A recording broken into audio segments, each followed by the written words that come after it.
Good afternoon, YouTube.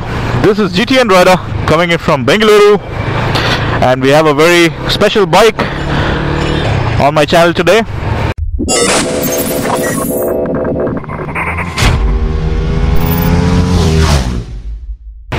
This is the Yamaha FZ25. I've been meaning to ride this bike for quite some time now. It's been quite a while since the bike has been launched. So only today I've got my hands on this wonderful black FZ25. Belongs to my dear friend and colleague Vishal, and I'd like to give him a big shout out for lending me his brand new pride and joy over the weekend for me to test ride and tell you guys what it's all about. So thank you, Vishal, for lending me this bike. So you guys know the drill. We're gonna go through some of the good bits, the not so good bits, basically a first ride impression of the FZ25 today. So let's begin. First things first, let's talk about the looks. This is the bigger brother of the FZ15, and the FZ15 was and still is one of the best looking bikes that has ever hit the roads here in India, because back in the days when the markets were flooded with the regular run-of-the-mill Pulsars and Apaches and everything in between, the FZ15 came in and just decimated everybody else in the 150cc category with its aggressive styling. So obviously when Yamaha announced that they're going to be launching the FZ25, I had a lot of expectations from this particular bike. So for me, this is a step down, to be honest, in terms of the looks department, because I personally like the looks of the older FZ15, not even the FZ5 and the FZS that came in later on. I'm talking about the very first FZs. So for me, this is a little bit more, I would say, a little more mature, a little more subtle, a little more elegant. So that takes away a little bit of the rawness from the bike, but it still is a good looker, but not as good as its younger brother. I would rate this a 7 out of 10, whereas I would have rated the FZ15 at about 9 on 10 in the looks department. The fuel tank is well sculpted. It's got good proportions to it. I especially think that it looks stunning in black as opposed to any other color that's on offer. I think it's available in white and some weird blue greenish color that I don't know what Yamaha calls it. So I don't really like that color on this bike. The design of the seats, the way the headlight looks, it's nice. It's got a Street Fighter-ish kind of a headlight design. A little small. It's probably, it looks like its face is kind of pulled down. So much for the looks department. Now let's come to the ride and handling, because that is what the 25 had to live up, if not do better. Handling is quite neutral, not as good as the FZ15 again. I've ridden the FZ15 and the phasers, and I love the way weight was distributed on it.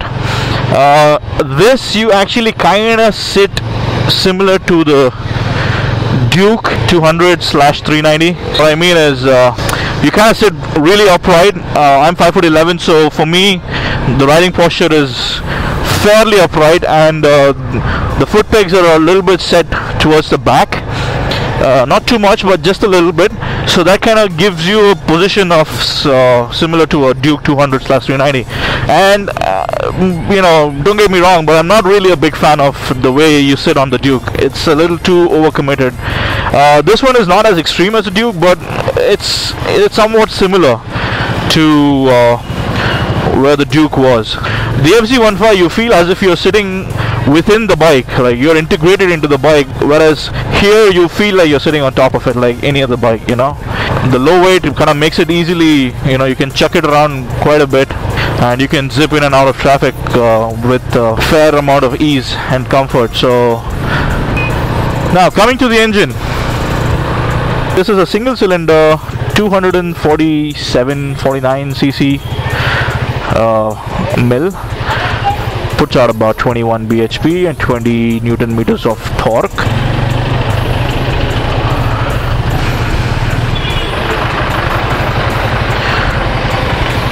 It is fairly powerful. It's not really low on power. It's fairly zippy. The throttle response is nice and crisp. The power delivery is smooth. The engine doesn't feel stressed up until 7,500 RPM at least. Post which it kind of becomes breathless, and it ends up making just the noise and doesn't really go anywhere. The rev limiter cuts in at about 9,500-ish RPM, but in the city runabouts like I'm doing right now, it's fairly relaxed. The gearbox is nice and smooth. I was a little bit surprised when I saw the engine braking on this. It is so darn good. Let's cut to it right now where I found that out.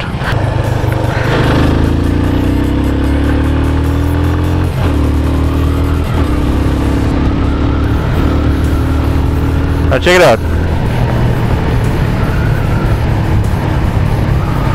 Do you see the amount of braking it is doing on its own? I'm not touching the brakes.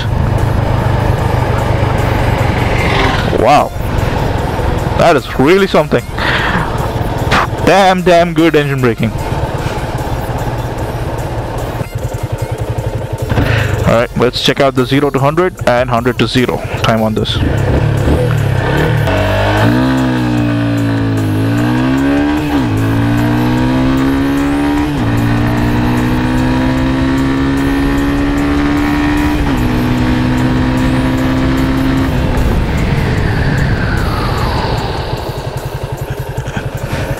Very oh my god, this is too good.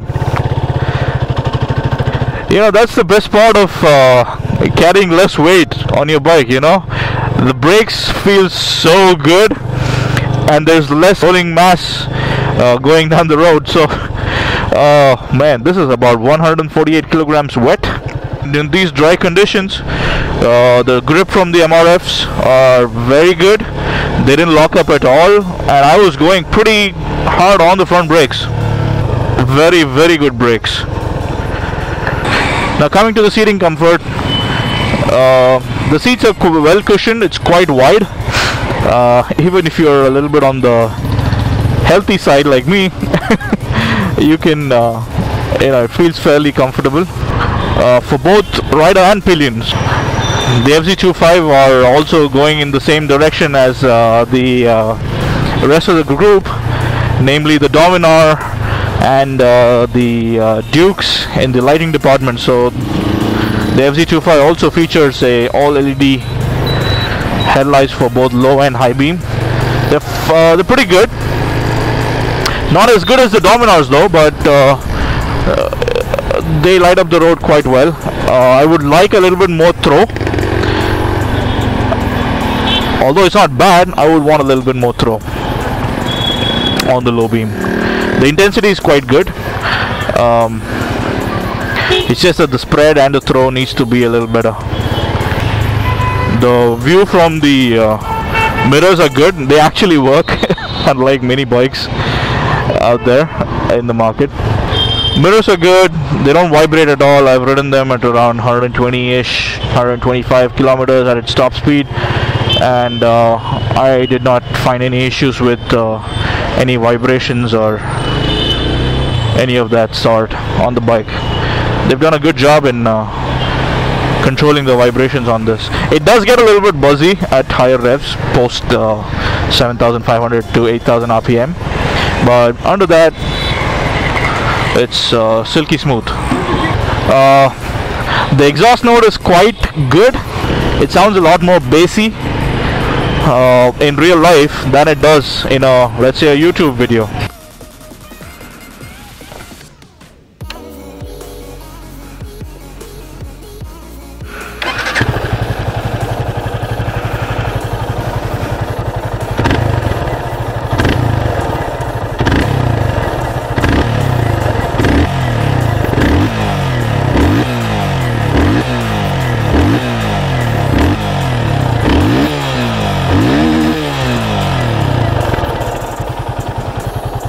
So to appreciate it, you just really gotta see it in person. Okay, let's come down to the build quality. This is a brand new bike. It's done about 1400 kilometers right now, so I don't have any complaints of any rattling or vibrations coming from any of the panels so far. Build quality for the most bits is good, but there are hints of a little bit of cheap plastics used, especially towards the the tail section. Some bits here, the mudguard especially, looks a little too plasticky for me.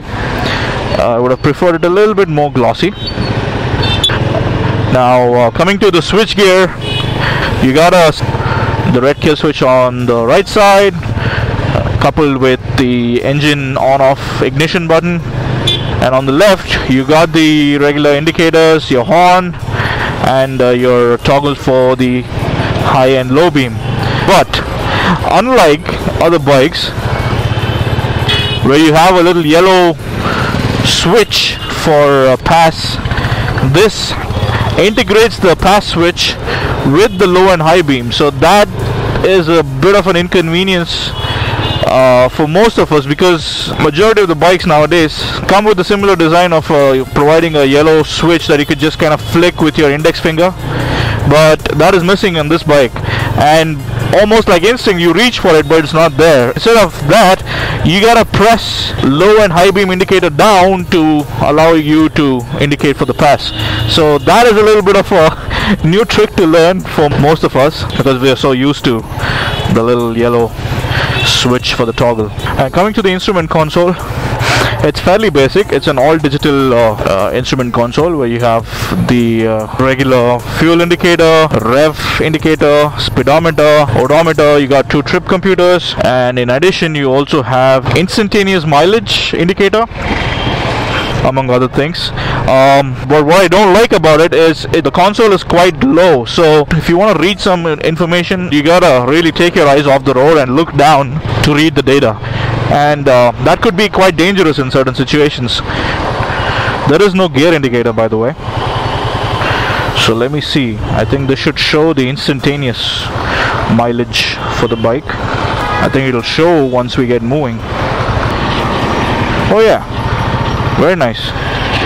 That is a good addition to have, to know what mileage you can get out in various riding conditions. Like for now it is showing I'm gonna get about 36 kilometers per liter. So this is a naked bike, so again you cannot expect it to be a great tourer because of the wind blast, but on the contrary, this doesn't go above 125 kilometers per hour, and an ideal cruising speed would be around 90. So I guess wind blast shouldn't be too much of an issue at that speed. So that's it for my first impression, guys.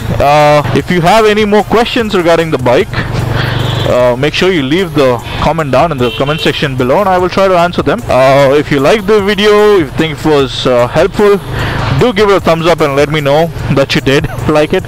Of course, if you have any friends who are looking to buy this bike, be sure to share this video with them, and as always, hit that subscribe button and click on the bell notification icon, which lets you know every time I put up a video. This is GTN Rider signing off. Peace.